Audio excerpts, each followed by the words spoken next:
Kedua terbesar belanja barang atau tadi LKPP.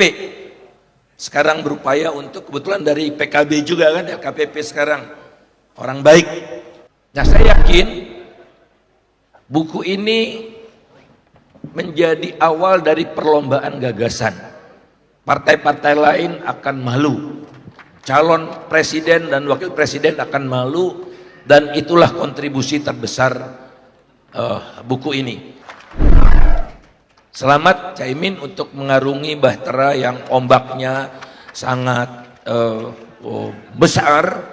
Insya Allah Tuhan memberikan kekuatan selalu untuk Caimin bisa istiqomah.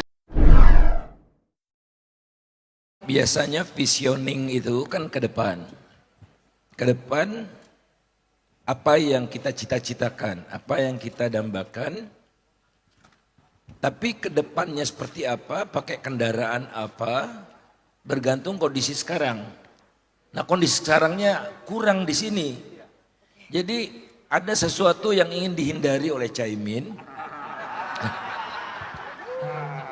Sehingga seolah-olah Caimin itu sedang terbang gitu ya, ngawang gitu. Ya udah, saya nggak mau lihat di darat seperti apa. Yang penting kita ke depannya. Nah, saya paham tentu saja sebagai satu pilihan politik. Nah, oleh karena itulah maka tugas saya untuk membumikannya. Ini loh Caimin, bab awal yang harus ada di buku Caimin ini seperti yang akan saya sampaikan gitu. Untuk menjawab Kang Yudi Latif yang tadi mengatakan ada abstrak, ada kenyataan. Nah, kenyataannya sekarang secara tidak langsung diakui oleh Caimin, pemerintahan yang sekarang gak ada visi. Oleh karena itulah saya visikan nih ke depannya, jangan seperti yang sekarang. Kedua,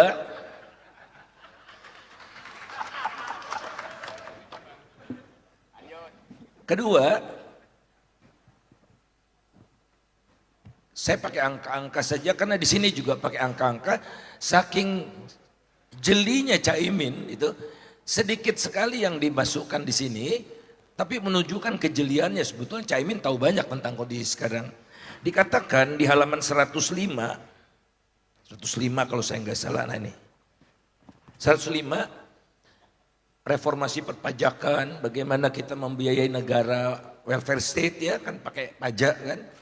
Pajaknya seperti apa? Caimin menyampaikan 3 hal untuk pajak ini, dan salah satunya adalah menggali sumber-sumber pajak yang belum tergali.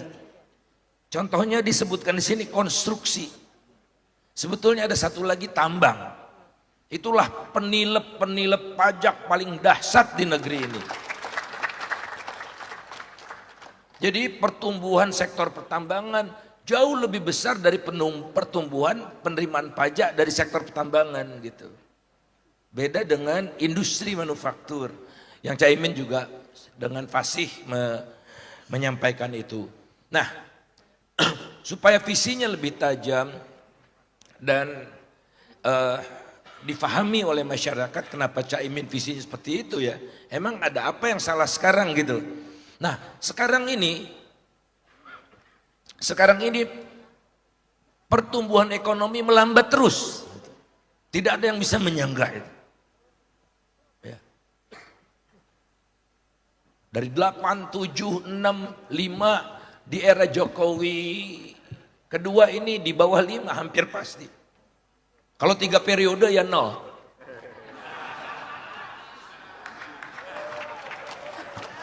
Nah, pertama itu. Kedua yang Caimin katakan tadi, industri manufaktur itu melemah terus. Dia ujung tombak, ibaratnya ini tulang punggung industri ini. Jadi ekonomi Indonesia itu bongkok. Karena tulang punggungnya tidak rata lagi. Dari waktu ke waktu di era Jokowi industri dimajukan, kawasan industri dibangun, tapi industrinya merosot terus. Sumbangannya ke PDB. Lucunya lagi, digenjot investasi, ya digenjot investasi, ada Menko investasi, ada Menteri investasi, ada Satgas investasi, ada macam-macam. Kemudian pergi ke China, Korea, dan Jepang, ketemu dengan investor yang keren-keren sedunia, tapi investasi turun terus. Penanaman modal asing tahun 2020 itu 29 miliar US dollar, 2021 20 miliar US dollar. Oh, pandemi, enggak, Amerika naik luar biasa. Hampir semua negara investasi asingnya naik, bahkan naik luar biasa. Indonesia turun. Kemudian peranan industri, peranan ekspor, ya, ekspor kita itu lebih dari separuhnya masih komoditi. Padahal tujuan kita merdeka itu adalah terlepas dari model dependensia. Ya, negara koloni itu biasanya memasok bahan baku ke negara lain gitu, kemudian kita membeli barang industrinya. Nah, kalau kita terus mengekspor bahan baku, komoditas, ya, industri manufaktur peranannya di bawah 50%. Sebagai contoh, Vietnam yang baru kenal ekonomi pasar itu ekspornya 84% manufaktur. Kemudian yang saya ngeri lagi adalah peranan produk berteknologi tinggi di dalam ekspor turun terus. Dari 12% terus turun, di level di era Pak Jokowi tinggal 8%.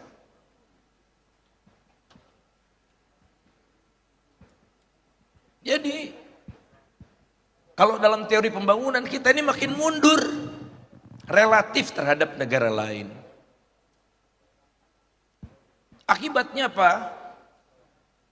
Penerimaan pajak turun terus karena ekonomi yang dikembangkan di era Jokowi didominasi oleh ekonomi yang nilai tambahnya rendah. Keruk batubara jual, petik sawit jual, tebang hutan jual. Nilai tambahnya mana? Makanya pajaknya juga rendah. Turun terus, tidak pernah pajak sebobrok, sejelek di era Jokowi. Cuma satu digit. Terus maunya banyak, penerimaan pajaknya banyak. Sedikit, maunya banyak. Ibu kota baru lah, kereta cepat lah, jalan tol lah, yang ngutang. Sehingga di era Jokowi, pertumbuhan pengeluaran APBN pemerintah pusat itu paling besar adalah untuk pembayaran bunga pinjaman. 400% naiknya. Kedua terbesar belanja barang atau tadi LKPP. Sekarang berupaya untuk, kebetulan dari PKB juga kan LKPP sekarang. Orang baik. Ya. Saya bertemu diutarakan bagaimana menggunakan barang dalam negeri ini. Jadi kok kita makin mundur gitu ya? Makin mundur. Oh, ada yang membaik gini koefisien, tapi berdasarkan pengeluaran gitu. Kalau berdasarkan pendapatan ya makin buruk. Nah, semuanya ini bermuara sebetulnya sederhana. Oligarki yang semakin berkelindan dengan kekuasaan itu.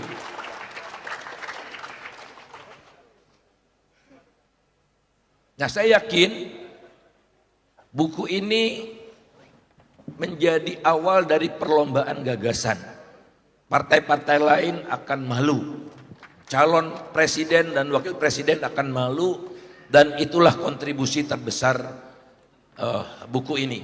Terakhir yang ingin saya garis bawahi, disampaikan juga sebetulnya ekonomi maritim oleh Caimin.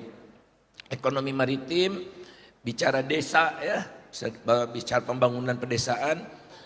Roh dari Indonesia itu sebetulnya negara maritim. Tidak ada satupun negara seunik Indonesia, 17.508 pulau, sambung menyambung menjadi satu, tapi di Saya nggak tahu ya kenapa, saya makin tidak bisa memahami Pak Jokowi, makanya tadi pagi saya nggak mau datang ke acara Pak Jokowi itu. Saya ngakunya pusing, padahal saya nggak mau ketemu Jokowi, itu aja sebetulnya. Ya. Rasanya badan itu nggak mau deket gitu ya. Tapi kesini kok saya bergairah, keringetan gini. Mudah-mudahan ini roh baik gitu, energi baik. Nah, mari kita wujudkan Indonesia sebagai negara maritim. Jadi negara maritim welfare state, negara maritim, maritime welfare state. Karena hanya itulah yang bisa mempersatukan Indonesia, ya. Nah, ujung tombaknya adalah transportasi laut. Karena transportasi darat itu 10 kali lebih mahal daripada transportasi laut. 10 kali lebih mahal. Kemudian sumber untuk mencerdaskan otak rakyat, utamanya generasi emas ya, generasi yang 2045 akan menjadi yang utama, protein berbasis ikan. Insya Allah kita bakal jadi negara mandiri yang sejahtera. Selamat Caimin untuk mengarungi bahtera yang ombaknya sangat besar. Insya Allah Tuhan memberikan kekuatan selalu untuk Caimin bisa istiqomah. Assalamualaikum warahmatullahi wabarakatuh.